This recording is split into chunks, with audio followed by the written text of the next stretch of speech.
A pequena virtude da benevolência. Víamos atrás que um dos segredos do bom humor é olharmos o lado bom das pessoas que a vida pôs ao nosso lado. Ora, o hábito de não ver senão o lado luminoso das almas, de procurar nelas tudo que é belo, leva-nos a praticar uma outra virtude, a pequena virtude da benevolência, que, como a da alegria, é um sinal de força moral e condição de felicidade. Entendemo-nos. Não tenho a intenção de fazer chover no molhado. Não me passa sequer pela cabeça que no interior de uma família, com raríssimas exceções, não se tenham senão bons sentimentos mútuos. Falo, sim, da benevolência para com aqueles que habitam sob o mesmo teto. Para resumi-lo numa palavra, diria que lares agradáveis, lares felizes, lares verdadeiramente cristãos são aqueles em que não se fala mal dos ausentes e em que todos podem ter a certeza de ser bem acolhidos. A benevolência consiste, antes de mais nada, em fazermos dos outros somente juízos repletos de caridade, não lhes diminuindo os méritos, alegrando-nos sinceramente com as suas virtudes e os seus êxitos, mesmo quando tem êxito nas coisas em que nós fracassamos. A benevolência leva-nos a formar antecipadamente um juízo favorável dos outros. Não temos observado nas pessoas essa tendência instintiva a pensar mal mais facilmente do que a pensar bem? Se alguém é acusado de uma falta, começam por pensar que é culpado e só depois reconhecem que se enganaram ou que foram enganados. O homem benevolente, pelo contrário, começa por recusar-se a acreditar na culpa, seja de quem for, enquanto não tiver provas certas. E depois, se tem a certeza de que este ou aquele realmente cometeu um ato repreensível, faz o propósito de não comentar o assunto, a não ser para encontrar-lhe uma desculpa ou uma circunstância atenuante. Não condeneis e não sereis condenados, dizia Cristo. Quando interpretamos favoravelmente a conduta dos outros, corremos certamente o risco de enganar-nos, mas, se os julgamos severamente, o nosso juízo estará com certeza deformado pelo erro. Donde vem a malevolência? Talvez do orgulho que, ao rebaixar os outros, nos dá a ilusão de lhes sermos superiores, ou também de uma oculta inveja. Não suportamos que os outros tenham qualidades ou vantagens que nós não temos, e agrada-nos encontrar neles algum defeito ou apanhá-los em falta. É curioso observar como, muitas vezes, são os mais bem dotados os que invejam os menos favorecidos. Como diz um provérbio persa, o sol tem inveja da lua que nasce. Devemos estar vigilantes, porque precisamente os menos precavidos são os mais vulneráveis aos sentimentos mais baixos.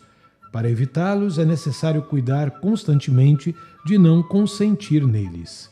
É o que ocorre com esse olhar malévolo que lançamos sobre os nossos irmãos e que em latim se chama invidia, de onde veio a nossa palavra inveja. O pintor Giotto representou a inveja numa igreja de Pádua como uma mulher com as orelhas desmesuradamente aumentadas de tanto escutar avidamente o mal e com os olhos mordidos por uma serpente. E essa serpente não a ataca de fora, mas sai-lhe da boca. O veneno que obscurece e perverte a visão do malévolo é destilado pelo seu próprio coração. Cristãos, livremo-nos dessa doença da maledicência e, para isso, imponhamo-nos a regra de admirar a bondade e a beleza onde quer que as encontremos. Em vez de carregarmos nos outros a sombra que obscurece o brilho de suas qualidades, lembremo-nos de que não haveria sombra se não houvesse sol, e obstinamo-nos em considerar o que os outros têm de bom e o bem que fazem. Sejamos os primeiros a louvar-lhes as qualidades e as ações em que nos ultrapassam. É necessário distinguir entre espírito crítico e espírito de crítica. O primeiro é louvável. É por ele que distinguimos o verdadeiro do falso, o justo do injusto, o bem do mal. Protege-nos dos impulsos temerários, dos entusiasmos ingênuos e das condenações prematuras. O resto é espírito de crítica, essa mania de só ver e só andar farejando o mal. Que triste caráter o daquele que não é capaz de admirar com simplicidade o que merece elogios. Saber admirar é próprio dos homens inteligentes e valorosos. Assim como o maldizente se intoxica com a amargura que destila, o benevolente se enriquece com todas as belezas que admira. E, ao admirá-las, cresce, respira uma atmosfera de entusiasmo e de respeito. Inconscientemente eleva-se até Deus, princípio de toda a grandeza e de toda a beleza. Não é verdade que a atitude de admiração nos transmite paz e força precisamente por ser uma forma de oração? É por isso que nos agrada tanto a casa em que, ao redor da mesa familiar, nunca se enxovalha a reputação do próximo. Por isso, a chamamos Casa de Deus, e também porque nela sempre se é bem recebido. Este é o segundo aspecto da amável virtude da benevolência. Dizei-me onde é que está a santidade, senão no cristão que se põe à disposição de todos, sempre pronto para servir. Chegaríamos a pensar que não tem mais nada que fazer, é importunado a toda hora, alguns abusam da sua disponibilidade, mas ele não o deixa transparecer. Por pouco não vos agradece o terdes recorrido à sua ajuda. Não tenho dúvida em afirmar que essa forma de renúncia o eleva, aos olhos de Deus, acima de muitos outros sacrifícios aparentemente mais difíceis. O cristão benevolente sintoniza imediatamente com as preocupações daqueles que o procuram.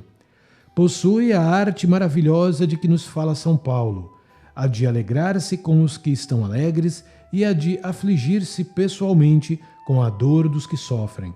Faz-se tudo para todos. Escutemos com paciência o que se confiam a nós. Nada agrada mais a um grande falador do que um perfeito ouvinte, dizia São Francisco de Sales. É claro que devemos aproveitar o nosso tempo e, às vezes, será necessário abreviar a conversa de quem nos visita. Mas nós o faremos com tanta simplicidade e amizade que, apesar disso, a pessoa sentirá que a compreendemos. Ao despedir-se, partirá com outra disposição e com mais coragem. Fazer-se tudo para todos não significa meter-se em tudo para andar mandando em todos. O benevolente não é um abelhudo que se intromete em todas as coisas.